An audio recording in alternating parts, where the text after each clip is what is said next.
салом дӯстони азиз, инак мо дар ҷесеке барқи тоҷик ҳузур дорем. Навори имрӯзаи мо 91 микрорайон.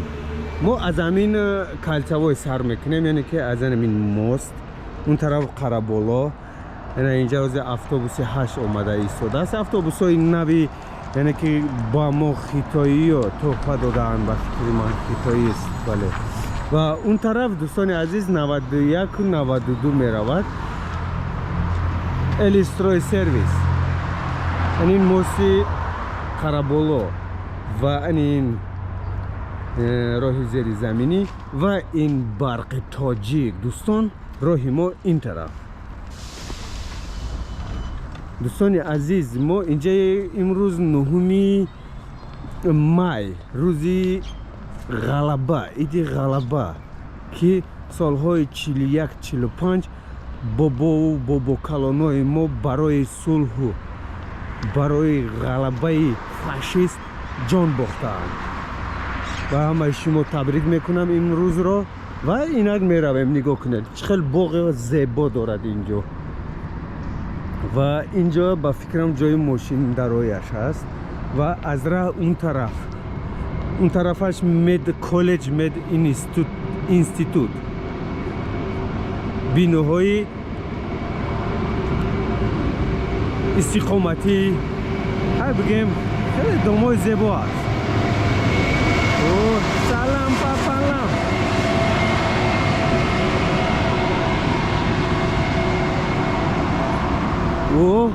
тутҳои сафед дар мобайнаш парчами Тоҷикистон.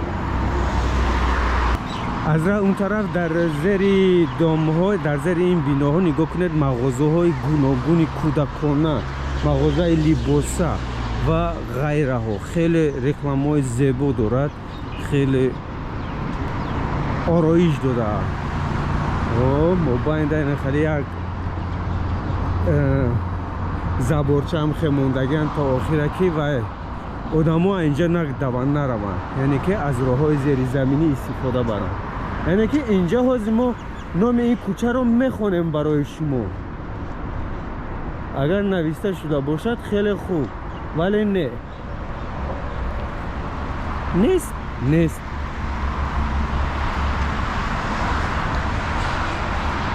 инҷа хайзрук мерам. иҷо неки ман нав дидесам, чӣ хел орома, чӣ хел тозагии шаҳрро бине, яъне ки ин кӯчаро бине. ята дута хеле чоқои звачкае ки бу кадом будакак ҳай звачка хоида. дига ҳама зур. ина инҷа саодат чӣ бошад? кошонаи ҳусн. ана элистрои сервис. Нусратулло Махсум. ана инҷа нигоҳ кунед, пешеход 4 дур. 1 та 2 та 3 та 4 та 5 та 6 та 7 та чароғак барои як пешеход дӯстон. дидед? уну унҷа намедонам чия, неки ранги мактаба, хеле бинои зебост.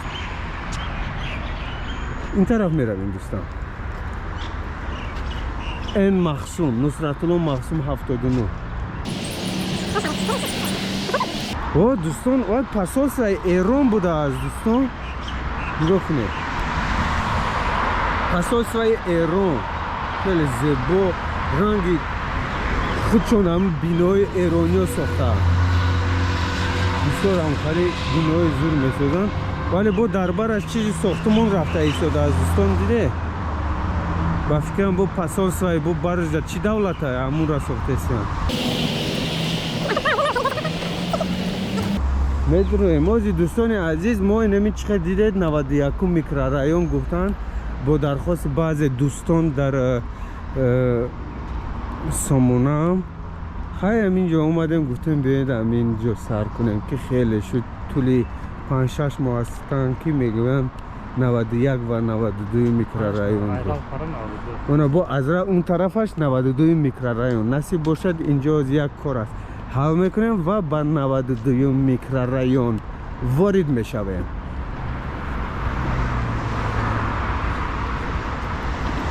آنو بینای زر رو دیده سید نگاه کنید چه خیل وای ساختگی اینترس نی ساختگیش کمش برومادگی حامله‌دار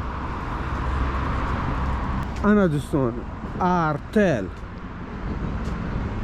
اکن اینجا نگاه کنید یک مجسمه ساختن مجسمه نمیدونم چیست یا که دوام داره دالی نو ساخته است این مجسمه چیست یا که میسازن روینده حاضی ما نصیب باشه با 92 میکرورایون میرویم حاضی ما طرف 91 تا آخر چمچقا بلبل همه چی خونده ایستاده است در این بهار ماه مای 9 مای سال 2024 سال 1001 مایده چویده مغازه در تریتوری 92 میکرورایون بوده است دوستان مغازه خوراک پروداکت‌های سوپرمارکت اربات اینجا هم بیناس تعمیر یا که از نو برقرار کرده ایستادن یا که ساخته ایستادن بینای خیلی زیبا رنگی پساس ایران بوده است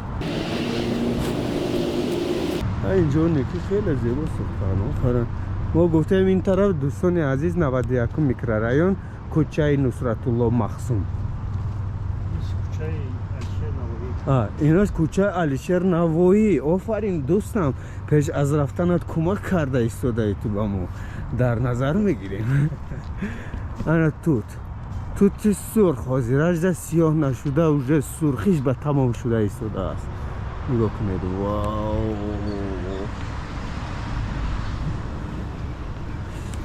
علف ها رو درویدند بوی علف بوی زمین چخل بو مزه چه فورم است درختی زرد آلو انا دوستان سرتراش خونه 91 میکرورایون اینوبات کاشانه حسن مغازه خوراک و عطریات انا دوستان عزیز شکلات تارت مغازه تارت ما کجا باید برویم همین نباشد های دوستان نگاه کنید اینجا با گفتم 91 میکرورایون و از راه اون طرف 92 نصیب باشد ما 91 رو نوار میگیریم بعدا 92 دویم نواری ما یعنی که نوار آیندهمون اونجا میشود چخیل که دیده اینجا این دومی نوایی بود علیشیر نوایی در این بینو علیشیر نوایی 13 دراب 2 داروخانه پروینه و امینه کاشانه حسن و باز داروخانه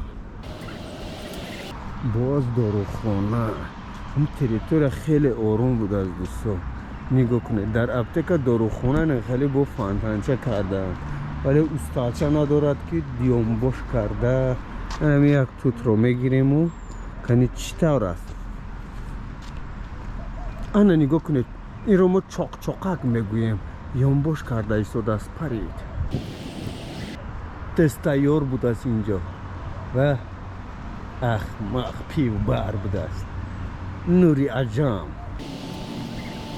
مزه توت میدونین چه خیلی مزه توتی خمه اوه 1001 مایده چویده این اینجا نیوه بود است خیلی میشود و دوستان نان اوچگی رو دیدید در 91 میکرورایون کلچه فطیر گندمی گردچه آفرین وطن مغازه خوراکای وطن بود است و در اینجا مینی بزرگچه حضور دارد بزرگچه بین هر یک دومو خیلی خودتان میدونید دوستان که کمکه گم خیلی لروکچه و بزرگچه ها حضور دارد وجود دارن یعنی که نگاه کنید مغازه در اینجا رکلام زده است دوم ها سفید کردن بلوی رکلام خطیری به ما اهمیت ندارد رکلام رسخات کرده چی و نه عالمی کسیته ها چی؟ عالمی کنسیلری مجله ها و روزنامه ها دوستان نخیر اینجا بینوچه یک آشیانه خیلی زیبا در این تگش مغازه خوراک دارو خانه جمعیتی دارای مسئولیتش محدودی سن و درمان این ما این بینا اومدیم دوستان. خیلی اینجا هم استقامتی دوستان. ما درونش در آمده هر یک تا این رو اکن نمیتونم نوار گرفتن. خیلی تریتوریا چخیل ایواز شده است. کسی این تریتوریا در این طرف ها زندگی میکنه. خیلی بیند تمام. دوستان از ما از اون طرف اومدیم. این طرف 91 میکرورایون و این طرف 92. ما این طرف رو نوار گرفته اومده ایستاده ایم دوستان. این طرف خیلی گفتیم چخیلی که کوچه این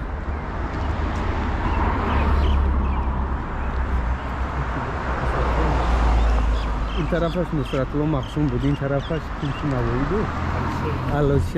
علشری نوایی بود دوستان. چخیلی دیده ایستاده اید. ما اون طرف رفته ایستاده ایم. از طرفی راستی ما 91 رئیسون 92. اینک ما با موبایل رفته ایستاده ایم. این طرف راه آدم گذران اونجا بود است که اونجا بیتونچه ندارد. ما گفتیم خیلی پایمال نکنیم سبززار رو. نگاه کنید چقدر تپه‌های سبز و بعد از تپه کوهی که باید برف داشته باشد برف تیز آب شده است دوستان عزیز. نگاه کنید یک از قاعده راه رو ویران کرده ایستاده است. اینه چیکار میکنید؟ خیلی براتن شفا هستن زورا هستن چیکار کنید؟ ما закона послушный гражданин هستیم. و نگاه کنید دوستان پرتوگاه در اینجا خیلی پرتوگاه از 2 4 6 8 12 خطی عبارت است. و این بلال جان سوپرمارکت نه مینی مارکت دوستان. و мотоцикли доставка 7000 یکی زور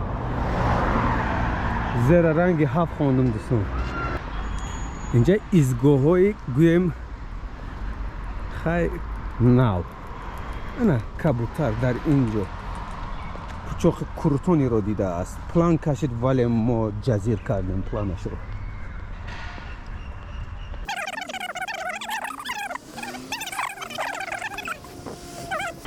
مغازچه خوردکک ساختمون و بین دام ها نگاه کنید در 92 میکرورایون استادیونچه ورزشی شده. خیلی کودکان خیلی روحشان بالیده شده و تمرین میکنند. انا که ما یک بانکمات گفته ایستاده ایم. کجا شدی بانکمات؟ ما تو رو جستجو داریم و پیشک رو بینند.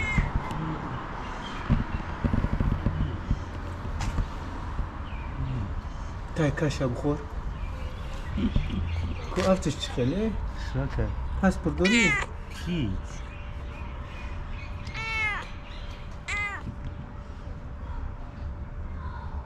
این دوستی ما پیشک داشت در خونه شون حالم هست حالم هست حالم بوده است بخشیش پشنگی او چش توب زده بوده؟ خیلی خیلی یکی نه مبارک گفته سر.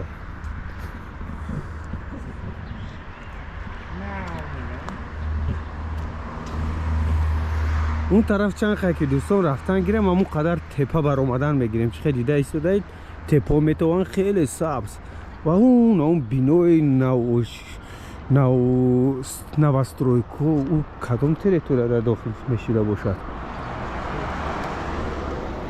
های دوستان نگاه کنید ما که میگم تو همینجا شاید خیلی نوار گیرم. اون طرف این بینید دوستان تپه کو دیگه خانه زمینکی. اینجا هم زبار یک لخ رفته ایستاده است تو 100 متر رو و انا آبشی بگیم منظره 92 یکم میکرورایون و 92 میکرورایون. ما 92 میکرورایون فقط از رویش نوار میگیرم تمام دوستان. با شما موفقیت و سربلندی 91 میکرورایون با انجام رسید.